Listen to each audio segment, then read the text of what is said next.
ডিপজল সাহেবের বিরুদ্ধে রাজিয়া বেগমের মামলা। সম্প্রতি আপনারা জানেন যে বাংলা চলচ্চিত্রের জনপ্রিয় অভিনেতা,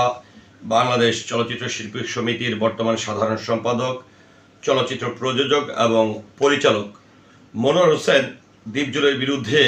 একজন মহিলা, রাজিয়া বেগম নামের একটি মহিলা, যার বয়স 35 বলা হয়েছে, অ্যাসিড নিক্ষেপ এবং তাকে আসলে মারার মামলা করেছে, অর্থাৎ তাকে মারধর করেছে এমন অভিযোগ করে মামলা করেছে। তো আমরা যেটি দেখেছি যে এই যে মহিলাটি আসলে মনোয়ার হোসেন ডিপজল সাহেবকে নিয়ে মামলাটি করেছে, এই মহিলাকে আমরা এর আগে দেখেছিলাম, এবার দেখছি সামাজিক যোগাযোগ মাধ্যম থেকে শুরু করে সর্বক্ষেত্রে যে তিনি অ্যাসিড নিক্ষেপ এবং মারধরের অভিযোগে মনোয়ার হোসেন ডিপজল সাহেবের বিরুদ্ধে মামলা করেছে। কিন্তু এই মহিলাকে আমরা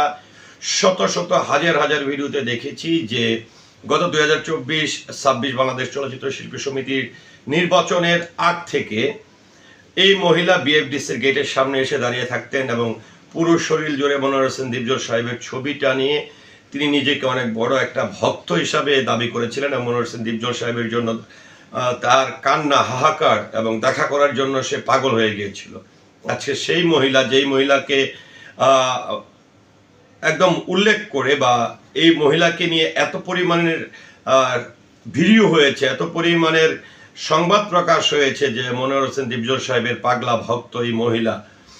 তারপরে দেখেন, এই মহিলা শুধুমাত্র যে মনোয়ার হোসেন ডিপজল সাহেবের কাছে এসছে তা কিন্তু না। এটি আপনারাও জানেন যে মনোয়ার হোসেন ডিপজল সাহেবের আগে এই মহিলা বাংলা চলচ্চিত্রের আরেকজন কিংবদন্তি অভিনেতা, জনপ্রিয় চিত্রনায়ক ইলিয়াস কাঞ্চন সাহেবের অফিসেও গেছেন এবং সেখানেও কিন্তু তিনি অনেক পাগলামি করেছে। তো এই মহিলাটা কিন্তু প্রত্যেকটা মুহূর্তে তার ভক্ত হওয়ার যে বিষয়টি, যে আমি তার ভক্ত, তার সঙ্গে দেখা করতে চাই, এবং ইমোশনালি যেটা ব্ল্যাকমেল যেটাকে বলে, যে আমার 2টি সন্তান আছে, আমার স্বামী নাই, এরকম ভাবে কিন্তু আজকে প্রায় 2 বছর ধরে চলচ্চিত্র প্রেমীদের কাছে যতটা আসলে তিনি পরিচিত, বিশেষ সংশ্লিষ্ট সিকিউরিটি থেকে শুরু করে প্রত্যেকটি জায়গায় কিন্তু সে খুবই সুপরিচিত। আজকে যদি এই মহিলার নাম ধরে আপনারা ইউটিউবে, ফেসবুকে, যেই জায়গায় আপনারা আসলে চার্জ দেবে সেখানেই দেখবেন এই মহিলাই কিন্তু এই মনোয়ার হোসেন ডিপজল সাহেবের জন্য পাগলামি করেছে, তার পাগলা ফ্যান হিসাবে নিজেকে দাবি করেছে। আজকে সেই মনোয়ার হোসেন ডিপজলের বিরুদ্ধে তিনি মামলা করেছেন, ইলিয়াস কাঞ্চন সাহেবের কাছে যেও কিন্তু এই পাগলামিগুলো করেছে। তো সেই জায়গায় আসলে এরকম প্রত্যেকটি সেলিব্রিটি, আজকে মনোয়ার হোসেন ডিপজল কিন্তু কোনো স্বাভাবিক লোক না বা কোনো সামান্য মানুষ না। বাংলা চলচ্চিত্রের জনপ্রিয় চিত্রনায়ক ইলিয়াস কাঞ্চন সাহেব, তারা অনেক সম্মান অর্জন করতে অনেক সময়ের ব্যাপার এবং